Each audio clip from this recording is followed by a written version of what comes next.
Dans une petite ville tranquille en France, Élodie, une jeune policière, patrouillait de nuit.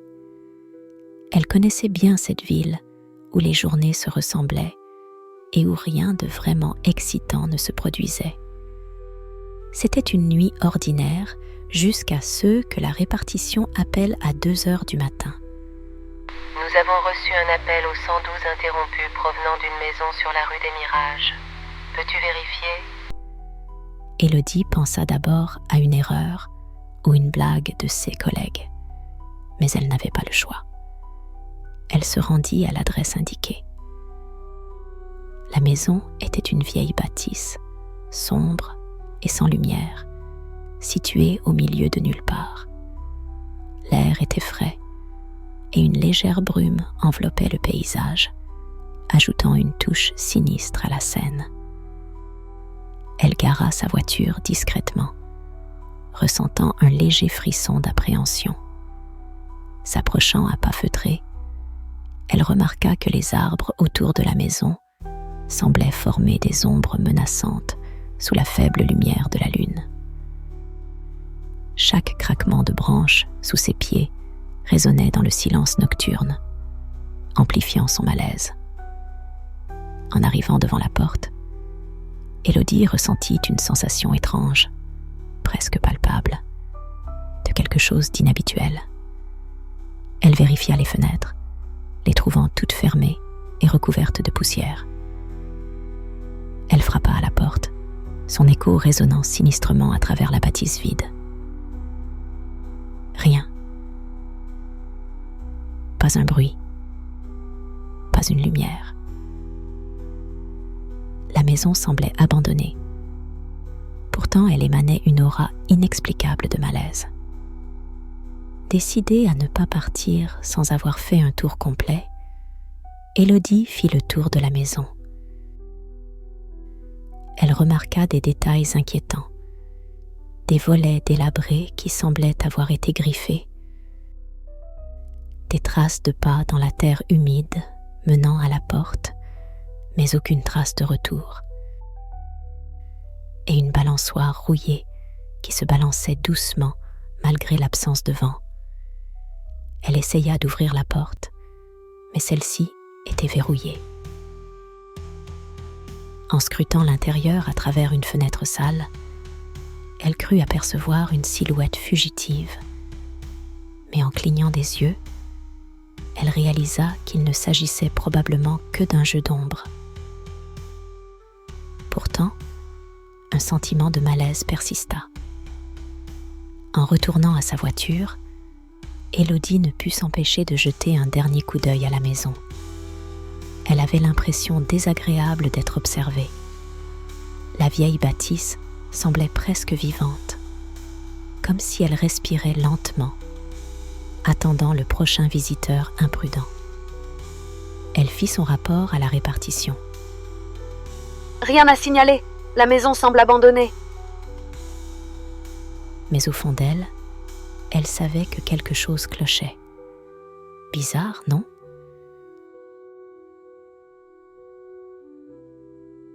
Le lendemain, à la même heure, Élodie reçut un nouvel appel. Une fois de plus, elle retourna à la rue des Mirages. Cette fois, l'atmosphère semblait encore plus lourde et oppressante que la nuit précédente. La brume s'était épaissie, formant un voile mystérieux autour de la maison. Les branches des arbres s'agitaient faiblement, comme si elles murmuraient des secrets anciens. En arrivant, Élodie remarqua immédiatement que quelque chose avait changé. La porte, qui était fermée à clé la veille, était maintenant entr'ouverte, comme si elle l'attendait. Une bouffée d'air froid s'échappa de l'intérieur, lui donnant des frissons. Elle sortit sa lampe de poche et poussa doucement la porte, qui grinça sinistrement. Entrant avec précaution, chaque pas soulevant des nuages de poussière, Élodie sentit l'air devenir de plus en plus glacial. La maison semblait respirer une atmosphère de désolation et de mystère. Les meubles couverts de draps poussiéreux, les cadres de photos vidés de leurs images et les miroirs ternis par le temps ajoutaient à l'impression d'abandon. Alors qu'elle avançait, un craquement soudain retentit derrière elle. Elle se retourna vivement, sa lampe de poche balayant la pièce. Mais il n'y avait rien, juste le silence, lourd et oppressant. Élodie ne pouvait s'empêcher de se sentir observée, comme si des yeux invisibles suivaient chacun de ses mouvements. Elle descendit lentement les escaliers menant au sous-sol, le bois grinçant sous ses pieds. L'obscurité y était presque totale, et l'air semblait encore plus froid et humide. Son faisceau lumineux révéla des murs de pierre suintants et des toiles d'araignées épaisses. Au fond du sous-sol, elle aperçut une porte métallique, son aspect rouillé et déformé, ajoutant à l'ambiance sinistre. La porte était verrouillée avec un cadenas rouillé, impossible à ouvrir. En s'approchant, elle remarqua des symboles gravés dans le métal, comme des runes anciennes. Une odeur nauséabonde émanait des fissures de la porte, un mélange de moisissure et de quelque chose d'indéfinissable, mais profondément dérangeant. Alors qu'elle inspectait la porte, un bruit sourd retentit de l'autre côté, comme si quelque chose ou quelqu'un frappait doucement, presque imperceptiblement. Élodie recula, le cœur battant la chamade. Elle tenta de rationaliser, se disant que ce devait être le bâtiment qui travaillait sous la pression de son propre poids. Mais au fond d'elle, elle savait que ce n'était pas le cas. Quelque chose n'allait pas. Pourquoi ces appels mystérieux? Qui essayait d'attirer l'attention? En remontant les escaliers, elle entendit des murmures étouffés, comme des voix chuchotant dans une langue ancienne. Ses pas se firent plus rapides, presque précipités. Elle se retourna une dernière fois avant de quitter la maison, son faisceau de lumière balayant les ombres qui semblaient se mouvoir de leur propre volonté. De retour dans sa voiture, Élodie essaya de calmer sa respiration. Elle fit son rapport à la répartition. La porte était ouverte, mais la maison semble toujours abandonnée. J'ai vérifié le sous-sol, mais il y a une porte verrouillée que je ne pouvais pas ouvrir. Elle savait qu'elle n'avait pas tout dit. Les bruits, les murmures, l'impression d'être observée, elle ne pouvait pas les expliquer rationnellement. En quittant la rue des Mirages, elle se demanda ce qui l'attendrait la prochaine fois, car elle savait qu'il y aurait une prochaine fois. Quelque chose ou quelqu'un l'appelait. Le dimanche soir, encore un appel. Cette fois, la voix à la répartition semblait plus tendue, presque anxieuse. Élodie, encore un appel interrompu de la rue des Mirages. Tu dois y retourner. Élodie sentit un frisson d'angoisse lui parcourir l'échine. Pourquoi ces appels continuaient-ils? Qui ou quoi se trouvait dans cette maison sinistre? Elle prit une profonde inspiration et se dirigea vers la maison. En arrivant, elle remarqua immédiatement que quelque chose n'allait pas. La porte d'entrée, qui avait toujours été fermée, était cette fois grande ouverte, comme si elle l'invitait à entrer. Son cœur battait la chamade alors qu'elle pénétrait dans la maison. Chaque pas résonnait dans le silence oppressant, faisant écho dans les pièces vides. La lumière de sa lampe de poche dansaient sur les murs, révélant des ombres mouvantes qui semblaient presque vivantes. Des bruits sourds résonnaient du sous-sol, des sons étouffés et indistincts. Élodie sentit une sueur froide couler dans son dos. Elle descendit prudemment les escaliers, chaque marche craquant sous son poids. L'obscurité semblait plus dense, plus étouffante. En arrivant au sous-sol, l'horreur la saisit. Sur le sol, une jeune femme gisait, fraîchement tuée. Ses vêtements étaient en lambeaux et son visage, encore figé dans une expression de terreur, était pâle et livide. Des traces de sang frais entouraient son corps, formant des motifs étranges et dérangeants. C'était impossible. La pièce était verrouillée et rouillée la veille. Comment cela pouvait-il être? Élodie s'agenouilla près du corps, cherchant des signes de vie, mais il était trop tard. La femme était morte. Elle recula, horrifiée, et remarqua alors quelque chose d'encore plus troublant. La porte métallique, auparavant fermée avec un cadenas rouillé, était maintenant légèrement entr'ouverte. Un courant d'air glacial s'en échappait, et Élodie sentit une présence malveillante émaner de l'ouverture. Elle se releva, son esprit tourbillonnant de questions et de peurs. Elle ne pouvait pas expliquer ce qu'elle voyait. La pièce semblait imprégnée d'une énergie sombre et sinistre. Les symboles gravés dans le métal de la porte semblaient briller faiblement, comme s'ils étaient animés par une force invisible. Élodie prit une profonde inspiration et recula lentement, gardant son regard fixé sur l'ouverture de la porte métallique.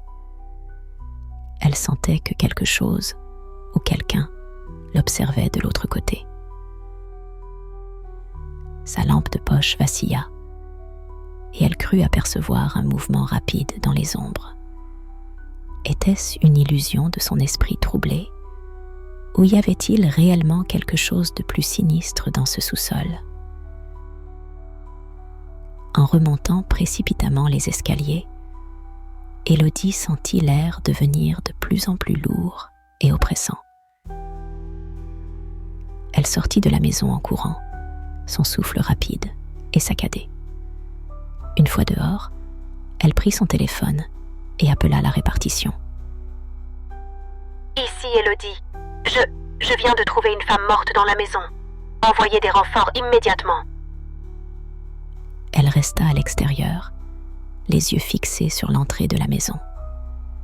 Le silence de la nuit semblait plus menaçant que jamais. Les ombres autour de la maison semblaient danser et se tordre, comme si elles se moquaient d'elle.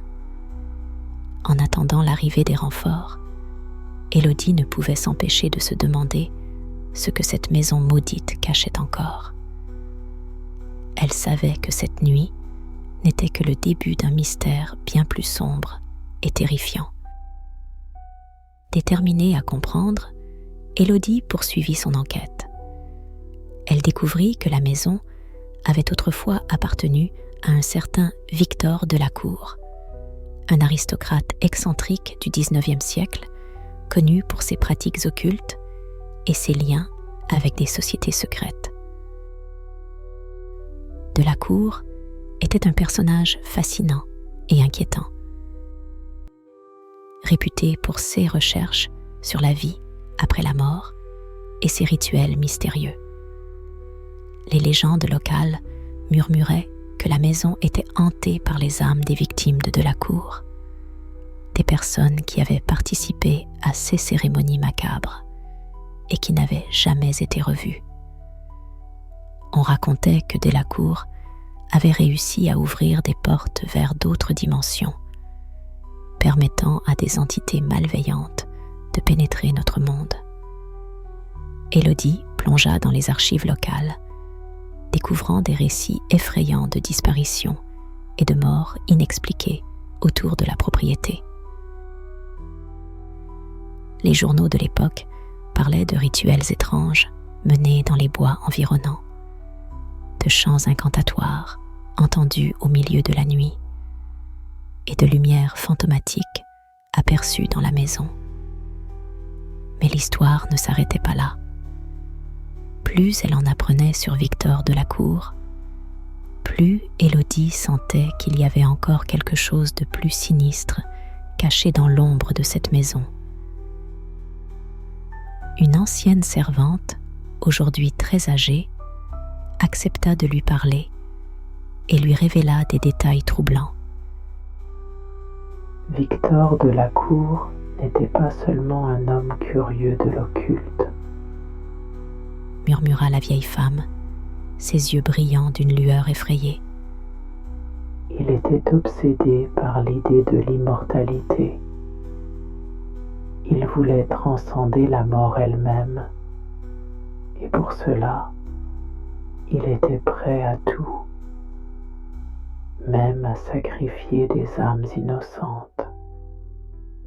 La servante raconta des histoires de rituels sanglants, où Delacour invoquait des esprits et des démons pour obtenir leur pouvoir.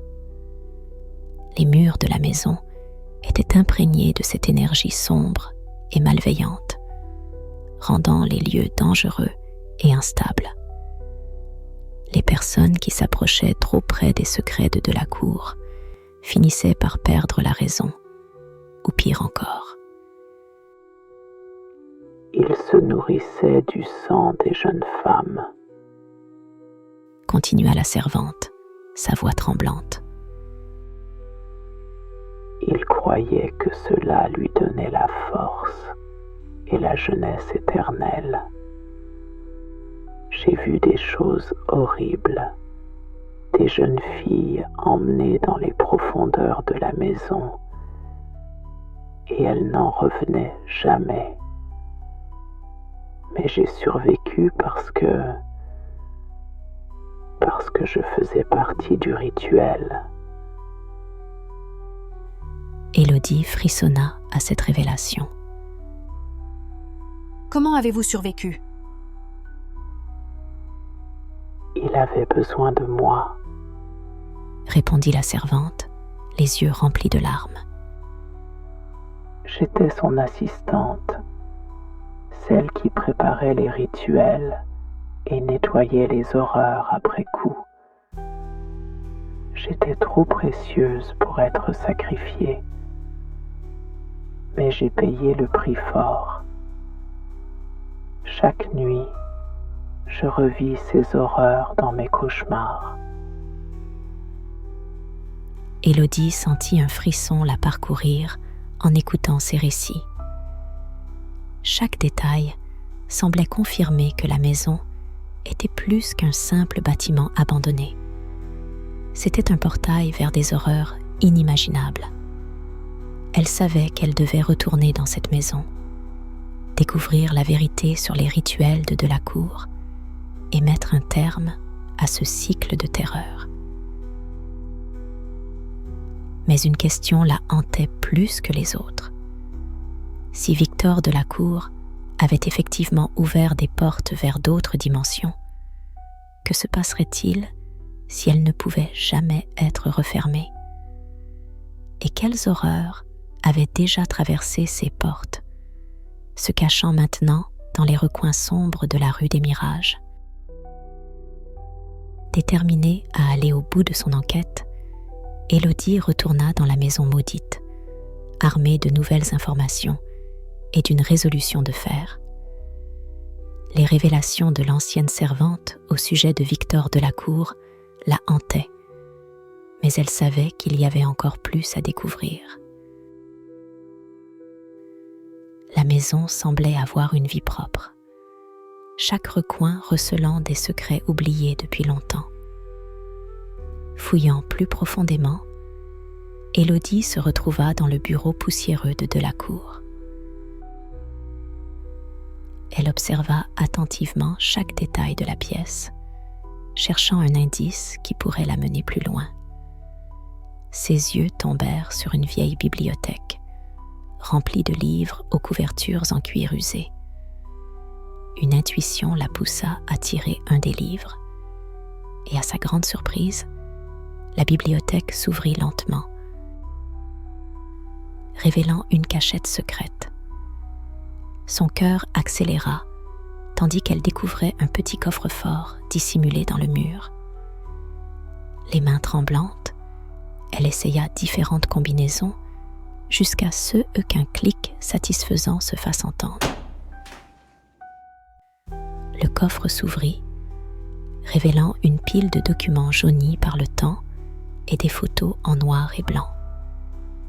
Élodie feuilleta rapidement les documents, découvrant des lettres et des journaux intimes qui racontaient l'histoire de Jean Durand, un nom qu'elle ne connaissait pas encore.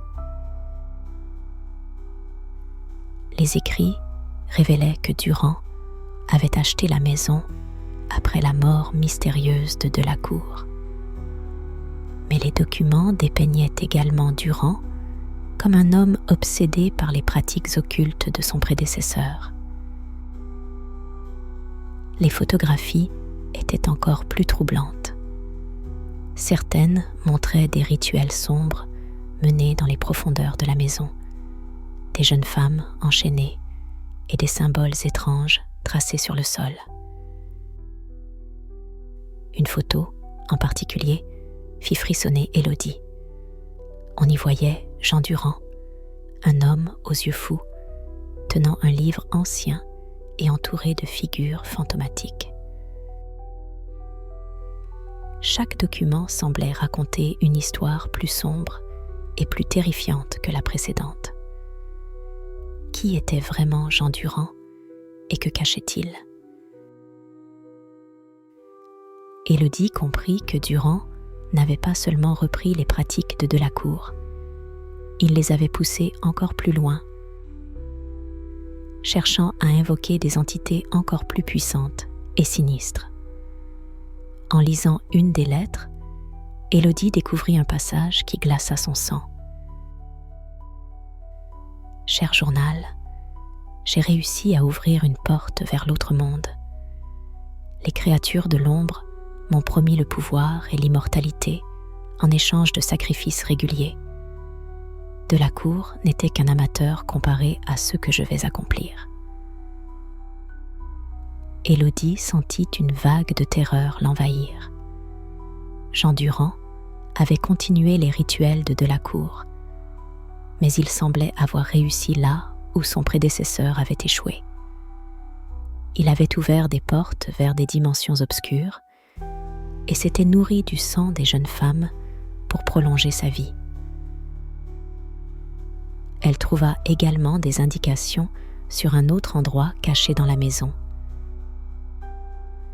Un sous-sol plus profond où Durand menait ses rituels les plus terrifiants. Leurs horreurs surpassaient tout ce qu'Élodie avait pu imaginer.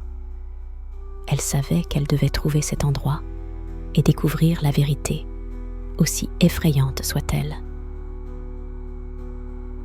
Mais en sortant de la cachette secrète, elle entendit un bruit derrière elle. Se retournant brusquement, elle aperçut une ombre furtive disparaître dans l'obscurité. Quelqu'un ou quelque chose l'observait. C'était Thomas, son collègue de travail.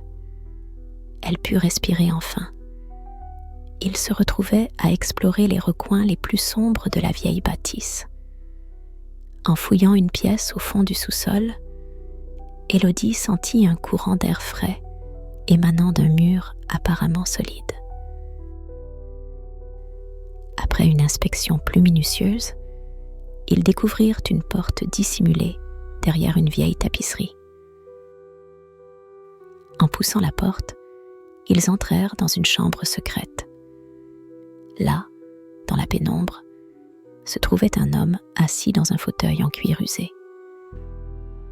Ses cheveux gris encadraient un visage marqué par le temps, Mais ses yeux perçants et son sourire malsain trahissaient une vivacité inquiétante.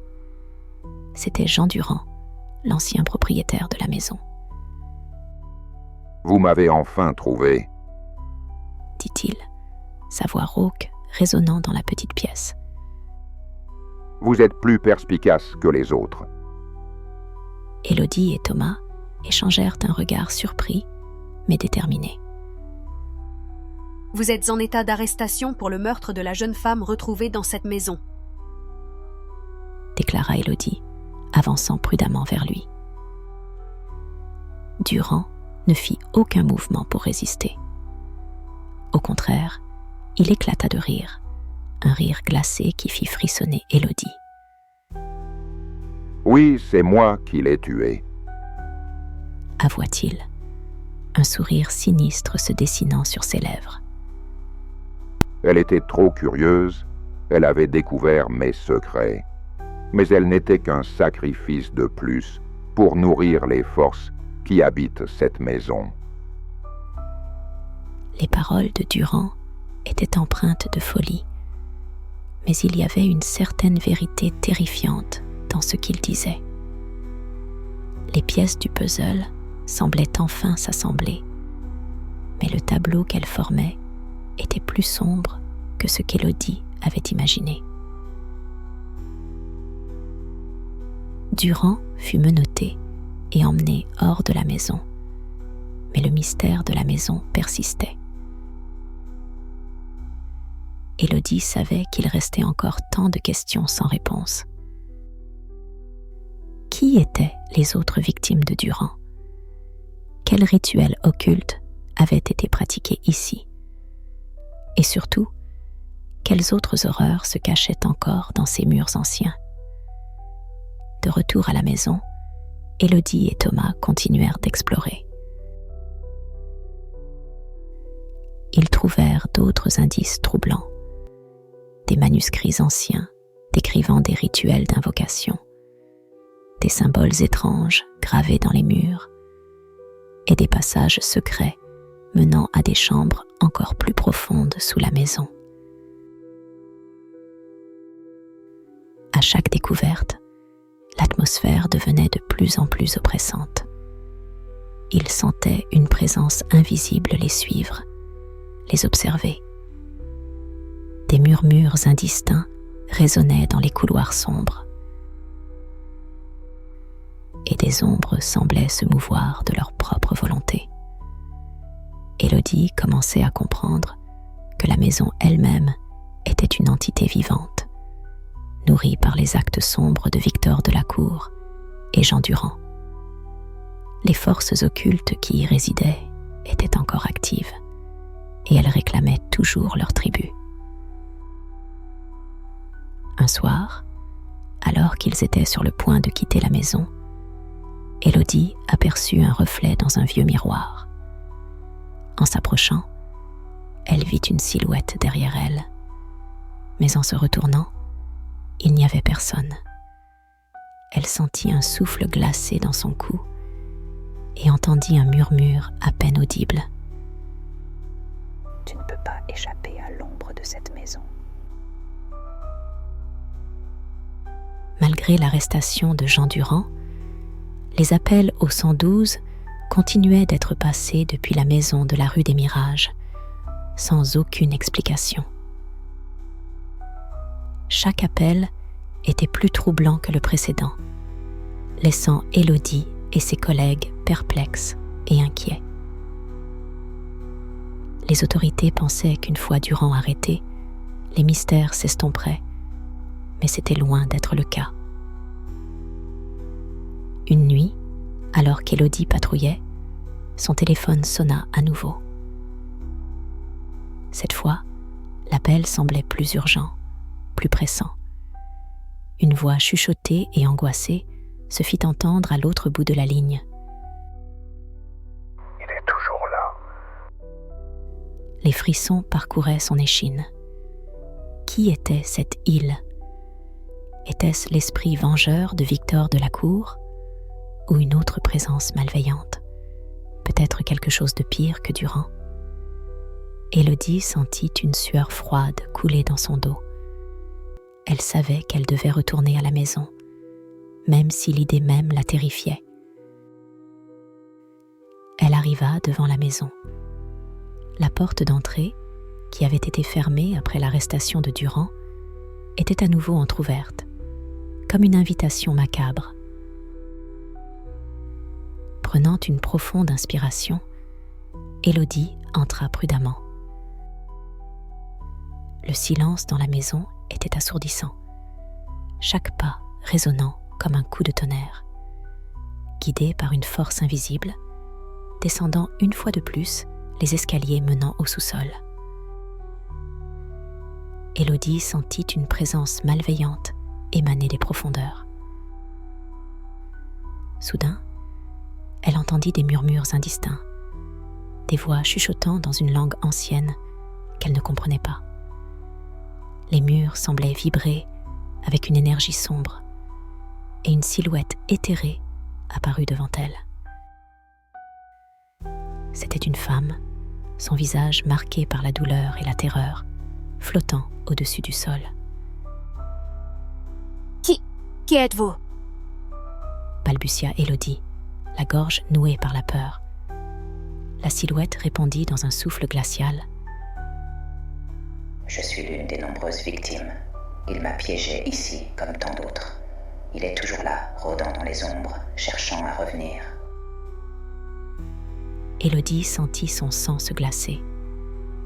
Il n'était pas seulement une entité malveillante. C'était quelque chose de plus ancien et de plus puissant que Durand ou de la cour. Quelque chose qui se nourrissait de la peur et du désespoir et qui ne pouvait être arrêté par des moyens conventionnels.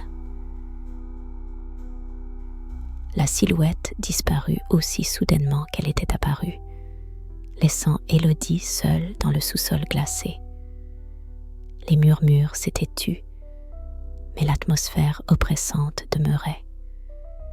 Elle comprit alors que la maison elle-même était un lien vers un monde où les horreurs prenaient vie. Remontant rapidement les escaliers, Élodie sentit une présence la suivre. Elle courut hors de la maison, le souffle court, et appela immédiatement ses collègues. Mais même dehors, elle ne pouvait échapper à l'impression d'être observée, traquée par quelque chose d'invisible. De retour au poste, elle fit son rapport, mais les mots semblaient inadéquats pour décrire ce qu'elle avait vécu. Le mystère de la rue des Mirages n'était pas encore résolu. Les appels continuaient et la présence malveillante demeurait. Chaque nuit, Élodie sentait que les ténèbres se rapprochaient. Et elle savait que le véritable combat contre les forces obscures ne faisait que commencer. Élodie réalisa avec horreur que l'esprit de Victor de la Cour lui-même hantait encore les lieux, cherchant à protéger ses secrets. Elle comprit que les tunnels expliquaient peut-être les événements étranges, mais ne faisaient qu'intensifier le mystère. Pourquoi ces tunnels existaient-ils encore ? Qui les utilisait actuellement ? En étudiant les journaux de Durand, Élodie découvrit une vérité encore plus terrifiante. Elle avait été ciblée à cause de son jeune âge et de son innocence, des qualités que Delacour et Durand recherchaient chez leurs victimes. Elle se souvenait maintenant des cauchemars qu'elle avait faits étant enfant, des visions de rituels et de figures sombres. Peut-être avait-elle été destinée à servir dans ces rituels, sauvée de justesse par un enchaînement de circonstances. Élodie réalisa que certaines histoires ne finissent jamais vraiment et que les ombres de la maison des horreurs de la rue des Mirages resteraient à jamais présentes, prêtes à hanter ceux qui osaient s'en approcher. Décidée à mettre un terme définitif à ces horreurs, Élodie se souvint d'un nom récurrent dans les journaux et les lettres. Un certain Pierre Lemoine, un ancien associé de Delacour et de Durand, qui avait disparu mystérieusement des années auparavant. Les documents indiquaient qu'ils vivaient encore, quelque part dans la ville, poursuivant leurs travaux occultes. Élodie et Thomas traquèrent Lemoine pendant des jours, suivant des pistes et des indices laissés dans les vieux journaux et les dossiers de la police. Ils finirent par le trouver, vivant dans une maison délabrée à la périphérie de la ville. En entrant, ils furent confrontés à un homme âgé, aux yeux fous et à l'air de dément. « Vous ne comprenez pas. » cria Lemoine en les voyant. « Les ténèbres ne peuvent jamais être arrêtées. Elles reviennent toujours. » Lemoine, dans un accès de folie, attaqua Élodie et Thomas, mais ils réussirent à le maîtriser. Fouillant sa maison, ils découvrirent des preuves de ses activités occultes récentes, des dessins, des reliques et des plans pour des rituels futurs. Élodie trouva un journal où Lemoine écrivait sur un maître mystérieux, une entité malveillante qui lui donnait des ordres. Ce maître, c'est lui qui a orchestré tout cela, dit Élodie en feuilletant le journal. Il est la source de cette malédiction. Alors qu'ils étaient en train de regrouper les preuves pour les remettre aux autorités, un phénomène inexplicable se produisit. La maison de Lemoine se mit à trembler, des ombres mouvantes envahissant les murs. Une force invisible sembla se libérer, projetant Élodie et Thomas contre les murs. Il est ici. Sentant une terreur froide s'emparer d'elle. Le maître, il est avec nous. Les ombres prirent une forme humaine, une figure obscure et terrifiante. « Vous ne pouvez échapper à mon emprise, » dit l'entité d'une voix caverneuse. « Ce que Delacour et Durand ont commencé, je le terminerai. » La maison de la rue des Mirages resta un lieu de terreur, hanté par les ombres du passé. Ainsi se termine notre histoire. Les mystères et les frissons de la rue des Mirages continueront de hanter ceux qui osent s'en approcher. Restez à l'écoute pour d'autres récits terrifiants, car les ténèbres ne sont jamais très loin, prêtes à ressurgir à tout moment. Elles guettent, prêtes à frapper de nouveau. Comme dans la vraie vie, le mal n'est pas là pour nous sauver, mais pour nous briser. Soyez vigilants, car dans les ombres, les ténèbres attendent toujours.